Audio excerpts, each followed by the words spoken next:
Good evening, ladies and gentlemen. Fandom Empire Live, 8:22 p.m. Eastern Time. I was going to say just outside of Toronto, Ontario, Canada, but that's not exactly accurate anymore.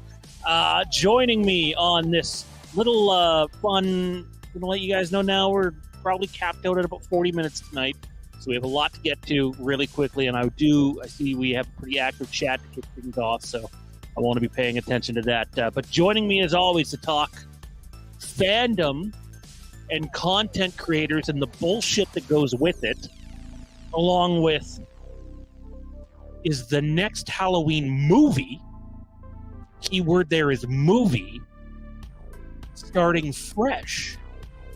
Scream 7. Is it taking place in New York? Or is it just the beginning that's taking place in New York and the rest of the movie overseas? Something to keep in mind. And last but not least, the bullshit surrounding CM Punk and AEW. We're expecting Mr. Matt Whitfield at some point, but joining us for now, man, myth, legend, Mr. Tommy B. What's going on, buddy? Hanging in there, dude. You know, another day, another dollar. Trying to live my best life, all that good stuff. What's going on with you? I can't get used. I don't know how anybody else around the channel who watches feels, but I'm really struggling with the short hair, man. Because, for me, I don't think I've seen you with short hair since. It'd have to be around the time. Are we talking Rogue One? Quarantine. Oh, quarantine. Short hair at the beginning of quarantine? I grew my hair out during quarantine. And, I really dedicated myself since then. I've had a few trims, but this is, the past couple weeks, first time I've been short since then. It's actually me right now, not Tommy. There's a lot to talk about in a very short amount of time. Those of you that don't know, for the next, I guess if you count today, really the next, what it would be, 5 weeks or 6 weeks? If today is episode 3, then it would be 5 weeks after today, right? If there's only 8 episodes? Wow, I can't count to 8 people. Good start. Anyways, until the show is over, Fandom Empire Live will, I guess the show being Star Wars Ahsoka, which we're covering here on the channel, Fandom Empire Live will continue to go live at 8 p.m. Eastern on Tuesday nights. And then we'll break for a little bit, and we come back at around 10 o'clock Eastern for our Ahsoka Episode 3 reaction and review. Looking forward to diving into this with Tommy and Randy and Johnny. And then I think we have Jason and Jesse stopping by later in the episode. So a lot going on in a very short amount of time here. But let's not waste any more time, man. I have an agenda of sorts for tonight's episode, and I already basically briefly went over it, but I just want to put it up here on screen so people know the order of discussion tonight.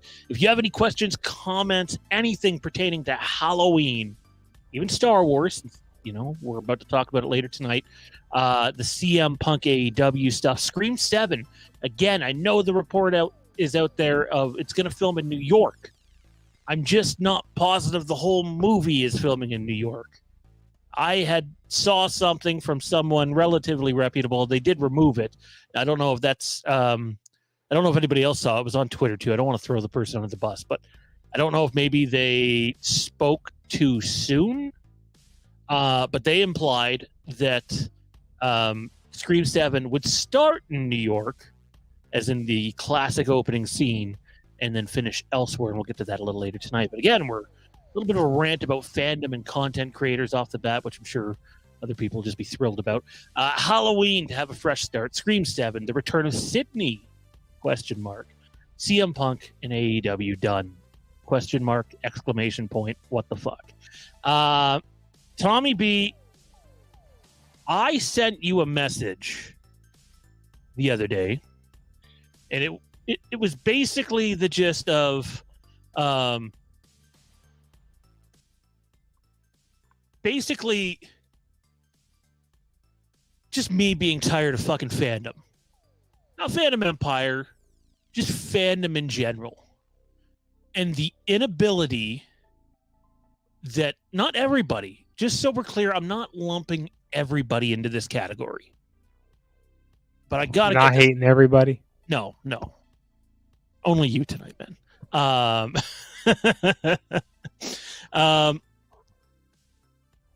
Why is it that if I like a movie or TV show, or maybe a pair of socks nobody likes, that someone else, instead of just disagreeing and having an intellectual conversation about whatever property, in this case, since we're going to follow this up with Halloween, Mr. Matt Whitfield has joined in the fun. Let's see if I can fix our layout here, fellas. Bear with me momentarily. Why is it that whenever you talk to someone else, again, it's not all the time and it's not everybody, about fandom, can it not be an intellectual conversation where people can make their points and just agree to disagree? Instead, it almost always has to get personal and frankly fucking stupid. You know, someone tells someone else to get bent, get fucked, go die, go get hit by a train because they don't like the other person's opinion. Like, what the fuck are we doing here? It's 2023, people. If I want to go on a Facebook page or a Twitter or X thread or whatever, I should be able to share my thoughts, and you should be able to share your thoughts without worrying if some fuck who has nothing better to do is going to figure out where you live and fucking make your life hell. And sadly, that shit happens. And I got to say, guys, I'm fucking tired of it. You know what else I'm tired of? I'm going to give you guys a chance to get in here. Just let me get it all off. I'm tired of content creators not being fucking honest. So I'll say a lot of things. I'm not perfect, and we have stumbled. And obviously, I was well aware, as you two know, that when Halloween ended, that our content, given what we'd done most of the last 2 years, would obviously take a massive hit. That's fine. But I'm so fucking tired of seeing far more popular, like to a point I've stopped following them. And I'm not going to name them by name. But they're influencers who have a big influence on this space. And they'll go on Twitter and they'll say, this is why you guys are wrong and why Halloween Ends is the best. Or, this is why you're wrong and why Halloween Ends is the worst. And they don't address it as opinion. They address it as fact. And then they put down people who support their fucking content. This hasn't happened to me recently because we haven't done enough of it. There have been other things going on. But, Tommy, I pointed out to you yesterday, specifically with Ahsoka, I've seen it, but I've seen it with Halloween Ends too.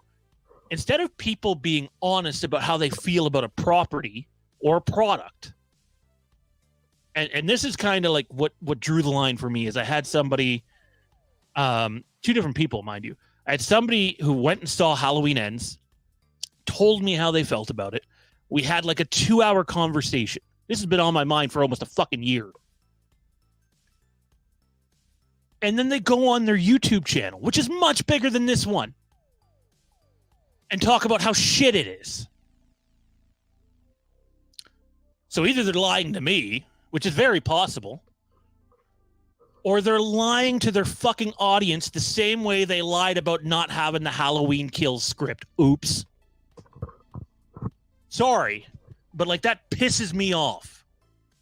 If you don't like something, that's fine. But why do we have to do this fucking let's create bullshit for clicks? We weren't right with everything Halloween Ends, but I will tell you this. Anything we reported on, I believed. And if I didn't believe fully, I'd let you guys know about it. I'm just saying, be careful who you listen to out there. They're not all being on the level with you. Just being frank. Pun intended. Anyways. Yeah, so I'm sorry. I hear someone laughing in the background, and it wasn't meant to be like that, but I understand. It just... Look, I'm not perfect. Neither are you guys, nor's the next content creator that you're going to watch. But I think I'm pretty great. Are you? Yeah. Yeah. Yeah. I would ask you. I would ask you what your wife thinks, but I would say that the rating of the show would have to go down a couple of notches to something a little more inappropriate. Oh, it would drop significantly. I don't understand. Like, I get it. People want to be popular. People want to get the clicks. It's fine. I'll be honest. I don't fucking give a shit if we ever have another room on a live stream that has 100 or 200 people again. I don't. What I do care about is people that come here and want to sit down and have a conversation about stuff they either like or don't like, and know, regardless of what they hear come out of our mouths, it's what we believe, and we're not serving them bullshit and then going and laughing about it with our little clique that we do a stream once a year with. Sorry, that's how I feel, and I'm tired of it. That's where I'm at. You don't like it? Tough fucking shit. It's 2023. If Dean Renner, who's in the chat right now, doesn't like Halloween Ends, which he doesn't, and I don't like Halloween Ends, but we know Matt Whitfield loves Halloween Ends. Just kidding. And Tommy loves Halloween Ends, clearly. That should be okay. It shouldn't be, you just don't get it. Just accept the fact that someone else has a different opinion than you. That doesn't make them right, but they're entitled to have that opinion. You don't have to listen to it, but they're entitled to have that opinion. That's simple. Be kind to people. That's all I'm asking. I know it's never going to fucking last in today's day and age, but it's so fucking frustrating. And I feel for people out there.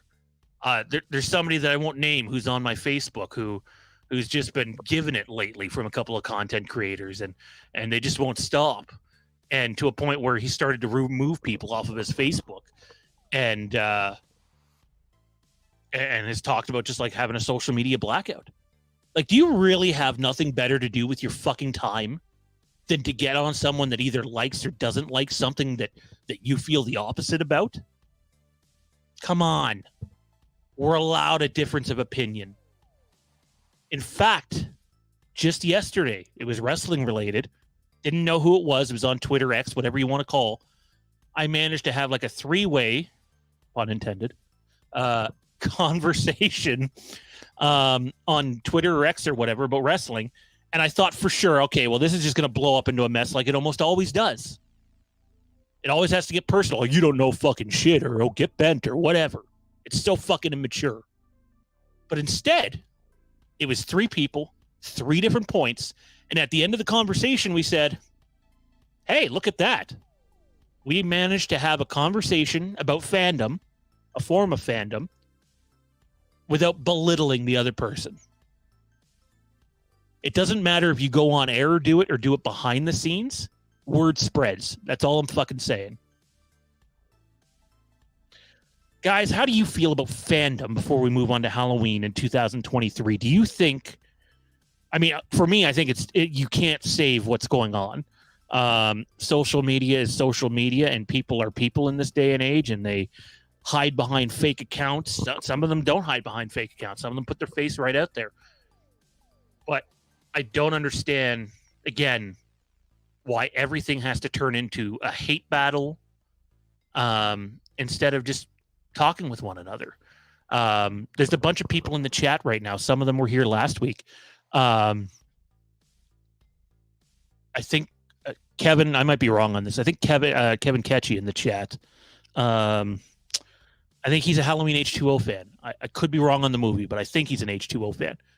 And last week we had a great conversation in the chat. It doesn't matter if I don't like Halloween H2O or if I think it could have been a much better movie. I respect that Kevin, if I have the movie right, has a moving emotional experience from that movie. And I'm happy for him. Don't shit on him or someone else.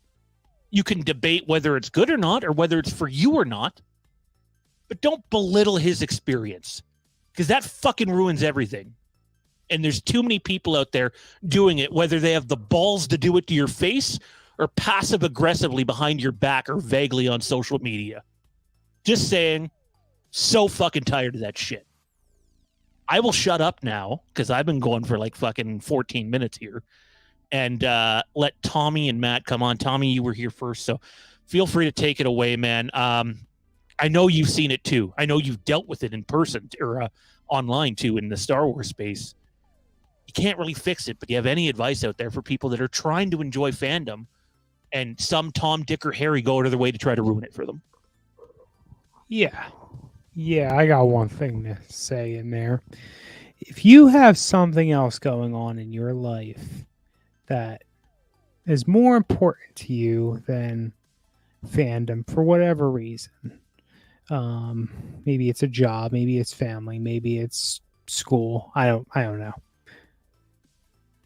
and you start to feel yourself a little impacted, drained, even just missing a little bit of time because you're having less than satisfactory, good, even okay interactions that are fandom related, cut the fandom off.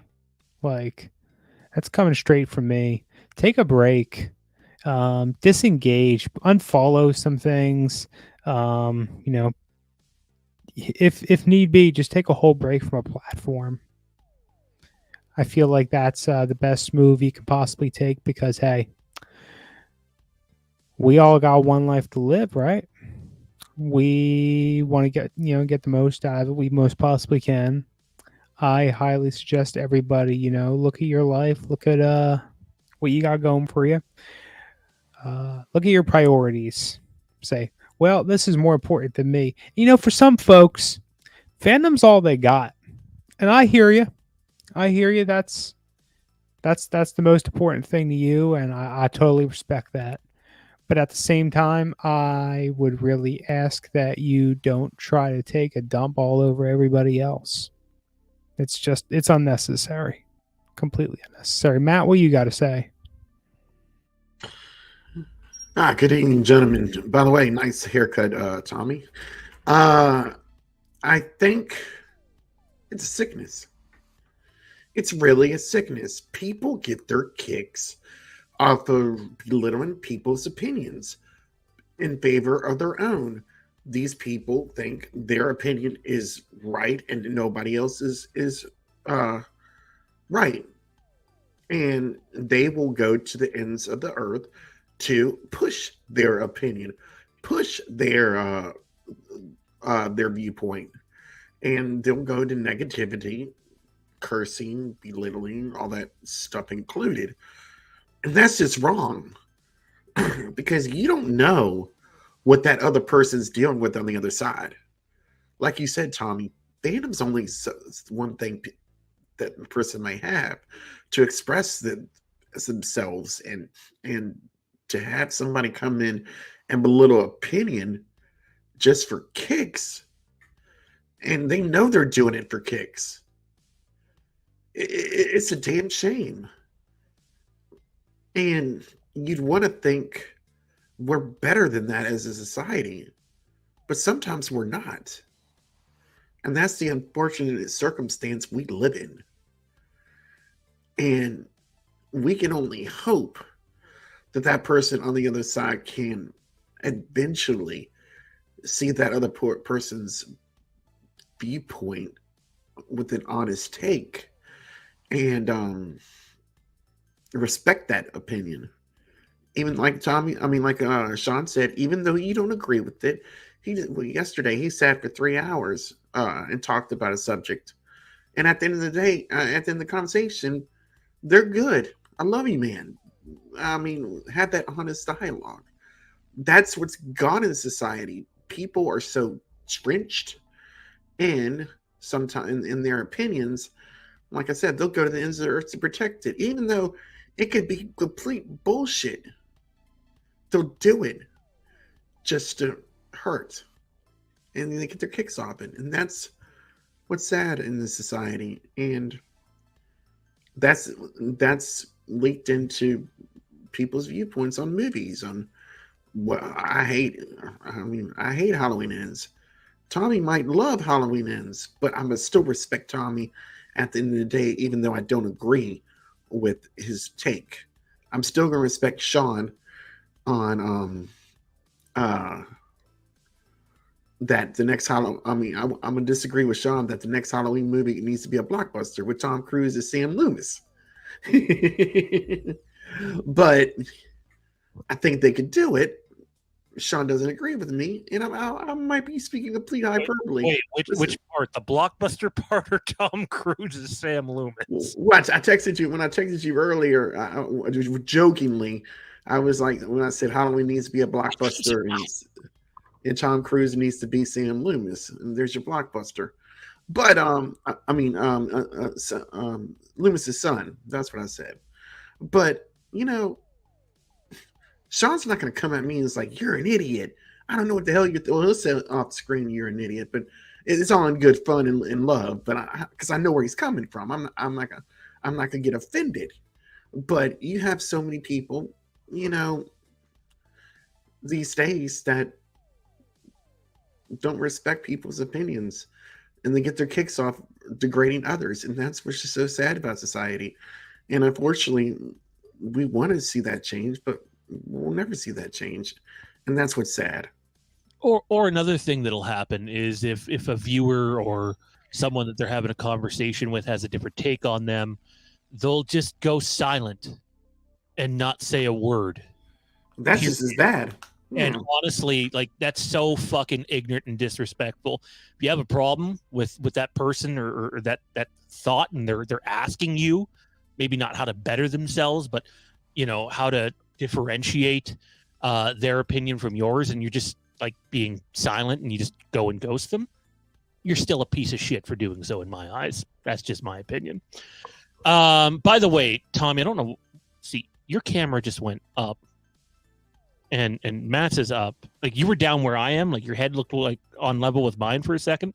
And I was gonna say Matt looks like Willy Wonka and we're Oompa Loompas, but I guess I'm the only Oompa Loompa, and you guys are both big. I'm tiny, so my camera won't rotate anymore. It's as low as I can get it. I want to address this super chat before we go any further. Arthur Vega says, "Hey guys, hope you all have a good one. Random question: which version of Michael Myers is your favorite?" For me, actually, I'll leave that up there. For me, it's hear me out. The Halloween 4 mask is not my favorite. But the way they present Michael in Halloween 4 as almost this Terminator-like figure, not quite Jason Voorhees, but this guy that no matter what you're doing, he just keeps getting up and coming back, and yet he still has that Michael side of him that we've seen in H1 and H2, where he plays with his victims a bit and positions them and stages them. So, like, you don't lose all of that Michael feel. And my opinion is incredibly biased because Halloween 4 is my favorite film, but Michael is one of my favorite parts of that film, despite having a fucking hideous mask in it. I still take that over the H5 mask any day. So H4 for me. Tommy, where are you going with your favorite? Well, I got to ask you real quick, Sean. Is it more about the manner in which he's portrayed in H4, or is it just that perseverance, that he just keeps getting up, he just keeps going? Yeah. And It's that thought that no matter what you're going to do to him, you're not getting away. Like, would Halloween Kills not be a better portrayal with that idea in mind? No, I think Halloween Kills at times shows Michael is human, where I think Halloween 4 stops short of really showing that. He gets hit by a truck, he gets back up. Brady has a shotgun, and Michael just slowly keeps walking up towards him. Like, he could get his head blown off. He has no fucking idea. And just calmly delivers, in my opinion, probably the best kill in that movie, or one of the best kills in that movie. It's just badass. But I do like Michael in Halloween Kills a lot. I thought Halloween Kills at times became the closest thing to Halloween 4's Michael that we've gotten since then. Although I would still suggest that Michael, his movement, like James Q. Courtney's movements in It Kills, it works for that movie, but they're still a little too aggressive, where like you think about Michael in H4 when he's cracking all of Brady's cheekbones and shit like that. There's not like a quickness to it. It's not overly aggressive. It's just he's TCB. He's Michael Myers, and he's taking care of business. So Halloween 4 for me. Well, I think your opinion is shit. No, JK. Yeah, me too. Oh, he left. I would go with Halloween Kills, just because I'm willing to own up to it's a newer movie. We got more tech available with it. I like that. Really like brutal Michael we see. That really, that's gruesome, and he just keeps going and going. I'll go for that. Mr. Whitfield? I'm torn between both y'all's opinions because I agree with both y'all so much. It's almost like James G. Courtney's portrayal of Michael is an extension of George Wilbur's, in a sense, because of the movement. It's almost like it's like in 4, he's back. Michael's back, and you're right, Sean. They portrayed him as a little more of a non-human. Gets hit by a truck, keeps on coming. But the emotion, I think, with the movements that he has in 7, in Kills, is great too. So I'm torn. I'd have to say both 4 and Kills. That'd be a good video for the Legacy of Halloween channel that we're getting up, ranking your favorite Michael Myers appearances. I don't know if that's one we've done yet. We've definitely ranked the movies.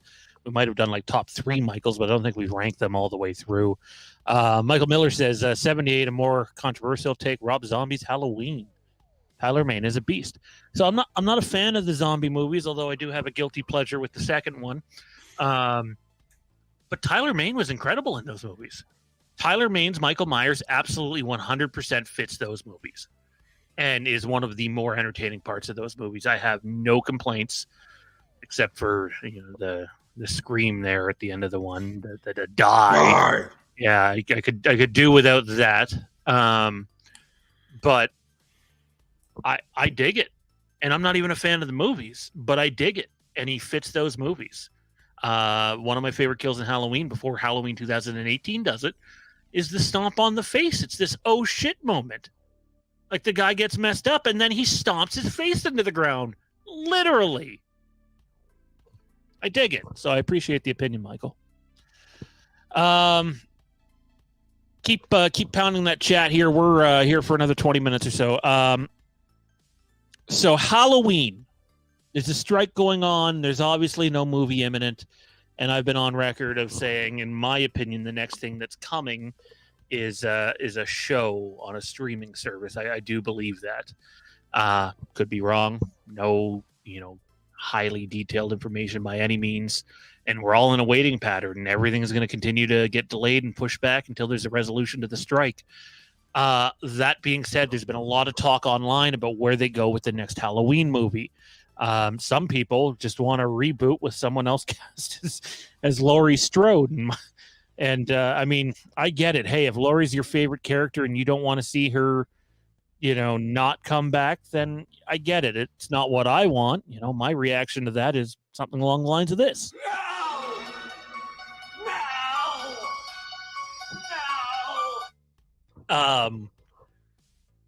I truly believe the next Halloween movie will feature a fresh start. And I know there were some people saying prior to the strike that one of the pitches that was made to Malaka Cad was a fresh start that included Michael Myers, but might also include some appearance changes for him. He might not come back as the Michael that we necessarily know 100%. There might be some slight differences. And you know what? I'm okay with that, because not every interpretation of Michael Myers has been the same. So if we're going to get a new take on Michael, featuring new characters, then that's great. And whether it's they just reference back to past movies as if he's had a history doing something somewhere else, or it's just like it's a clean slate and he's never killed anybody before, I'm open to something along those lines, as long as it doesn't play out like, oh, it's a remake of Halloween from 1978 with different characters. You can't do that, in my opinion, anyway. So my question to you, the chat, is: are you ready?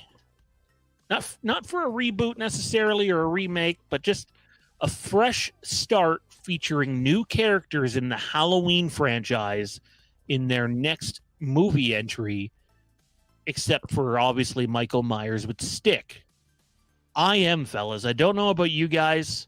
As much as I'd love to see Danielle Harris back as Jamie Lloyd, as much as I'd like to see Josh Hartnett return, or several other people, I think the easiest thing to do, and possibly one of the most compelling things he could do in terms of trying to attract new people to the franchise, is to, one, not only have a little bit of a different take on Halloween and a little bit of a different take on Michael Myers, but introduce us to a new protagonist too. We don't need to go back to the same well. We don't. We're not making the next Halloween movie is not going to be made for $150 million. It just isn't.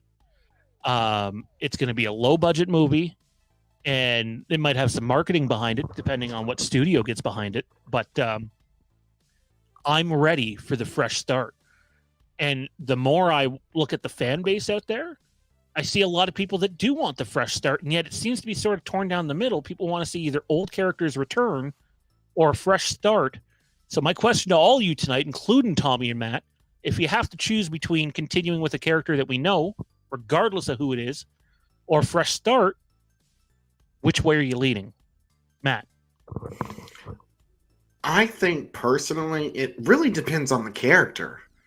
I mean, I'm all for a fresh start, but if they do a new character, an old character, right, like Daniel Harris, or I would say Josh Hartnett, but after his significant role in Oppenheimer, I don't know if you could be afford him this time around. 1 second, Matt. Preston, what's going on, buddy? Long time no see, dude. We've missed you. I messaged your pops not too long ago. Him and I had a little quick chat. Hopefully all is well. It's great to see you too. Hashtag fresh start. I'm all for it. Give me a fresh start with great writing, and I'm fucking there. Sorry, Matt. Oh, you're fine. You're fine. And good to see Preston back also. But it all depends. If it's, you can still have an old character and still be fresh. It all depends on the writing of it. But if you also want to go brand new, fresh start with brand new characters, no Laurie Strode, no Tommy Doyle or anybody like that from the original, I'm for it too. I can go either way. That's what she said. Tommy, how about you, man? Do you want to see a younger Loomis back, or Loomis's kid, or Danielle Harris as Jamie Lloyd? Maybe Rachel Carruthers returns, or are you ready for some new characters and a new spin on not just the franchise, but its killer?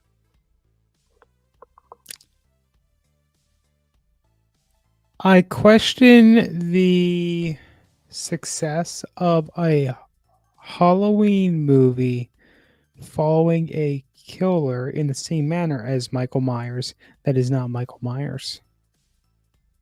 I don't know what that would look like. Even H3 was different in what it was and what it did. And that isn't very popular. I don't know how it was received back in the day. I imagine not well. Oh, not well at all. I would personally be up for seeing something more dramatically new. That could be everything different but Michael. That could be everything different up to and including Michael. I'm just saying I have thoughts of how it would be received. Yeah, I'm not saying it would be a different killer than Michael, although I know some people will hate this. I think if they were dead set on continuing from Halloween Ends, he might be able to do something with where they left that and the Corey thing and was he ever infected and any of that stuff. But no, I think it's just a little bit of a different take on Michael, and I think that's intriguing. I think it's intriguing the idea that that it sounds like something was pitched along those lines, and whether it happens or not, and we'll have to wait and see. We're a long ways off from any of it. The strike has put a stop to everything basically, unless you had your project in the can. But I am definitely ready for the fresh start. John says, would it be a restart, but set in 70s or 80s or present day, which would set up the franchise for the long run? So what I would love to see? I would love to see them start with a period piece. Maybe in the 80s. I seen Dean in the chat suggest the 90s. And then whatever the sequel is, jump ahead 10 or 20 years. I know that's a lot, but you can do some creative storytelling, and depending on who your protagonist is, maybe you get attached to an entire family instead of one protagonist. I think that's compelling. I do.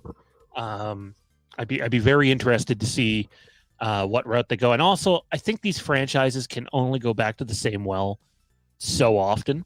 I think when your movie's low budget, you have a little more creative freedom to do different things.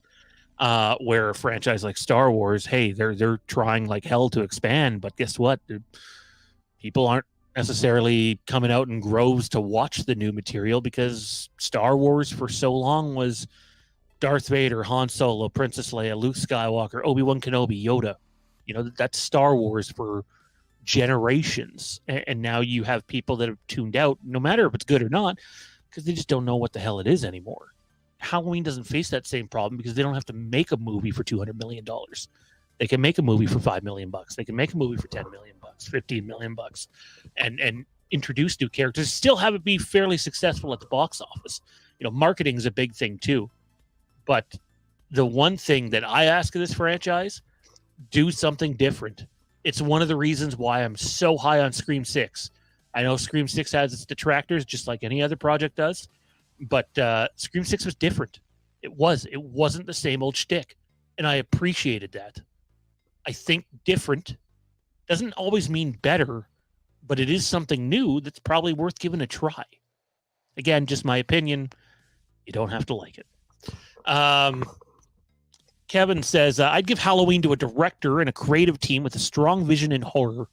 Love to see it take place in the 70s again. New characters, strong Halloween atmosphere. Keep it simple. I love the idea of period pieces where someone doesn't have a cell phone on them all the time.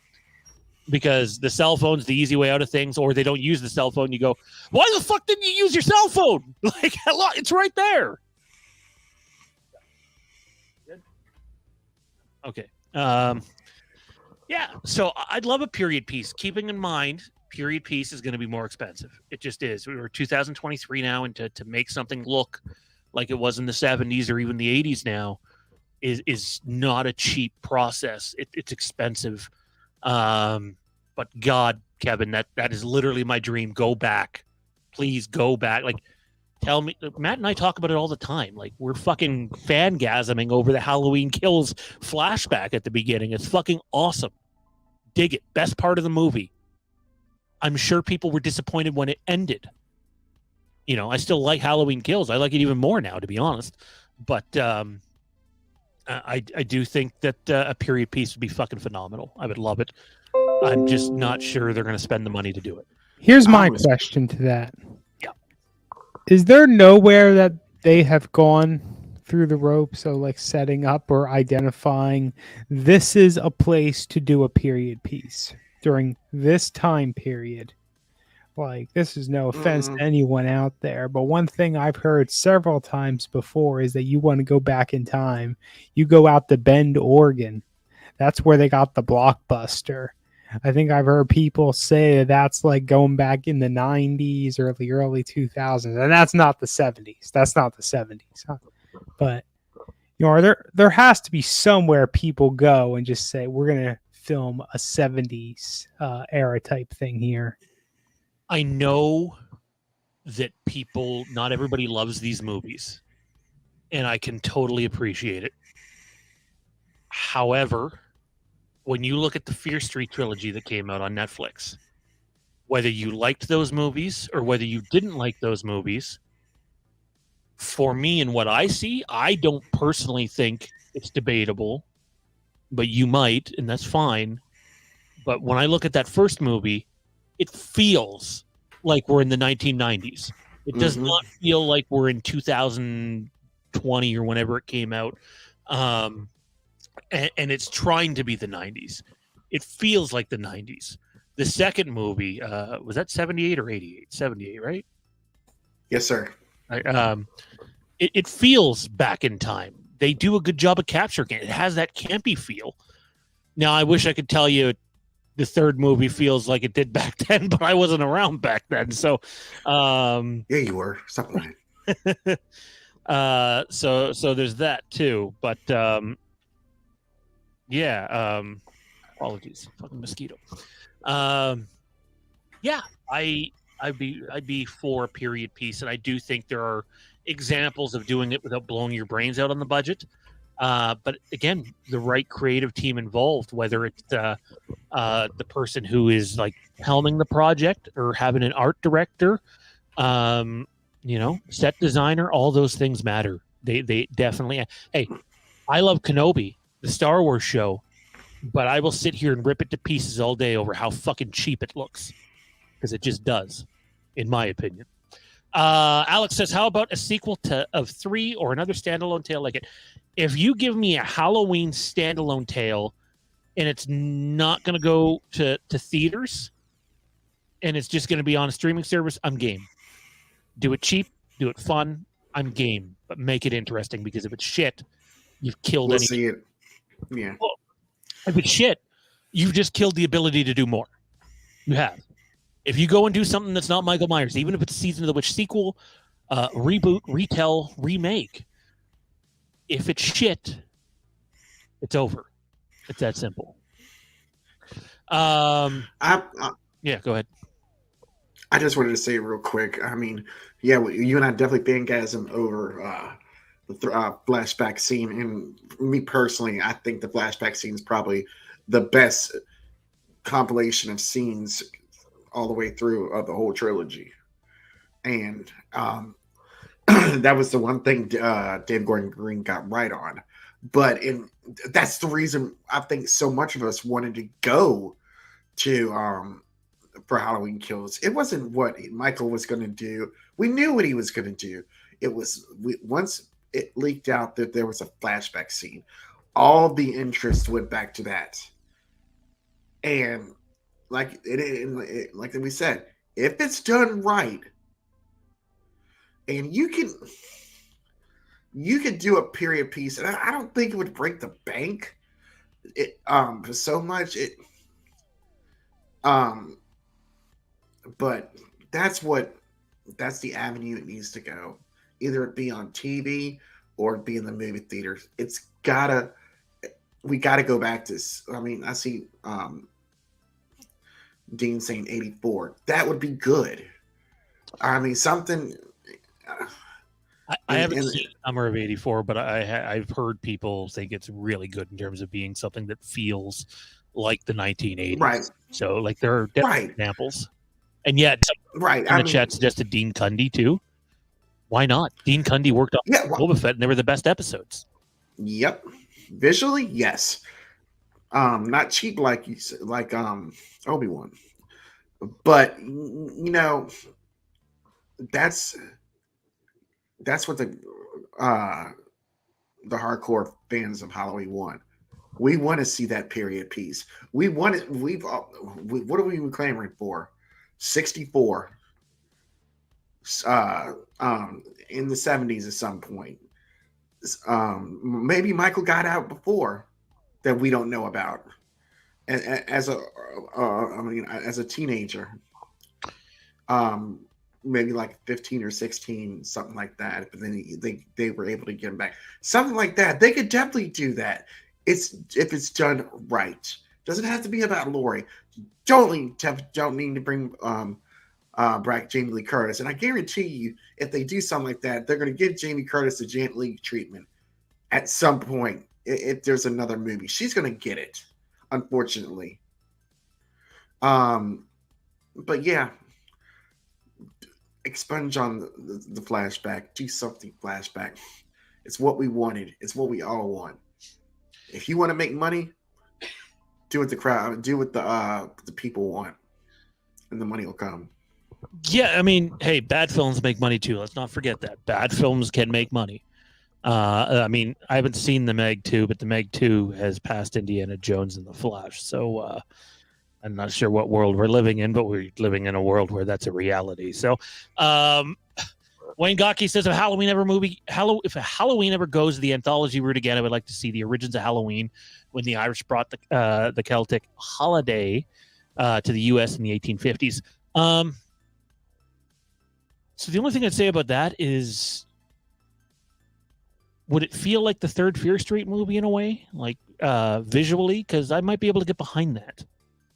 Again, I'm up for stuff like that. Just keep in mind, now you're starting to deal with like witches and sorcery and stuff like that, and that might be too far away from the Michael Myers stuff, unless the whole end game of that ties into. Maybe it's the Mark of Thorn. Maybe the Mark of Thorn movie dates back to the 1850s. I like the idea. I like the outside of the box thinking too, Wayne. Quickly here before we go, I'm going to rifle off these points. Matt, we'll have to touch on this on another video. CM Punk, AEW, complete clusterfuck of a mess. Clear vendetta against the guy, but also the guy obviously couldn't help himself and stuck up for himself in ways that people deem unacceptable in 2023. I'll keep it really simple. I'm sorry we didn't have more time for this, but yes or no, does CM Punk ever wrestle in AEW again? Yes. I'm saying no. I think the ship has sailed. And Tommy doesn't care because he doesn't watch wrestling. On the Screen 7 front, I'm telling you, I'm not saying it's valid, but there were discussions about them filming overseas. Now, maybe that's overseas, but they're still trying to make it look like America. But my bet was maybe that's where Sid moved to get away from everything. And the opening kill ends up being in New York City, and whoever the ghost faces are discover where Sid has gone, and they go after Sid. And I mean, Patrick Dempsey isn't doing much these days, so bring him back. And unless there's going to be another Grey's Anatomy season or whatever, I think that show is finally coming to an end or whatever. Pretty sure he's been dead for a decade now at this point. So, but yeah, give me that. Again, on the Halloween front, fresh start, remake, reboot, returning characters. Question is, what do you want? We're going to be talking about it a lot here at the channel. If you haven't yet, please take a moment, like, comment, subscribe, slash that notification bell. We're really trying to get back into the swing of things. We're still going to be talking about Halloween on Fandom Empire regularly, especially on live streams. But we have a channel coming that's not going to have live streams at least anytime soon. But you will be able to see shorter pre-produced videos, 10-minute little, I don't want to say documentary style videos because that's not exactly accurate, but in-depth Halloween videos about the lore. And we are starting off the Legacy of Halloween with the inception of Halloween 4, the return of Michael Myers. So look for that in the month of September on our brand new channel, the Legacy of Halloween. Don't go looking for it yet. It's not public. But yeah, Tommy, Matt, thanks for doing this tonight, guys. It was a lot of fun. I know I went on for like 15 minutes at the beginning, but I thought it was an important thing to get out there. I'm not pulling any punches anymore. I'm done with this shit. And honestly, I thought the point that you guys, I didn't get to follow it up earlier. And Tommy, I know you and I know a couple of people like this. Sometimes fandom is all someone has. And that doesn't mean that you need to degrade the person or belittle the person, but that ends up being their most important thing in life. It's not for me, but I can tell you at one point in time, many, many years ago, it was for me. It's still an escapism, but like it's what I had. And I know there's people out there where that's all they have. So before you whip your dick out and show everybody how fucking big it is by throwing someone under the fucking bus, maybe remember that they're a human being too. That'd be my piece of advice for everybody. You're not the only human being in the room, the virtual room. Remember that the person on the other side of the conversation isn't you and could be deeply affected by what comes out of your mouth. So check us out, patreon.com/Fandom Empire, Twitter, X, whatever you want to call it, at Fandom Empire Now, Facebook, Fandom Empire Now, Facebook, The Legacy of Halloween, Dean Renner doing his good shit over there as usual. He also says, hang on. Dean says they should even shoot it old school 35 millimeter, bring back lighting style and all. Wow. For the story, no Laurie, maybe a reference or a cameo. Use Laurie. I want all new characters. All new characters. Maybe 1978 happened, and this is a sequel to it, in a sense, or a different story, and just those characters aren't involved, but maybe they're referenced. I'd be cool with that. Or maybe it is your idea. We'll have to wait and see. We need to strike the end first, though, before anything becomes concrete. Don't forget, if you're a Star Wars fan, 10 p.m. Eastern tonight or around there, Star Wars Ahsoka Episode 3 reaction and review. We'll see you next time on Fandom Empire Live. Have a great night, and don't take shit from people who shouldn't be given it.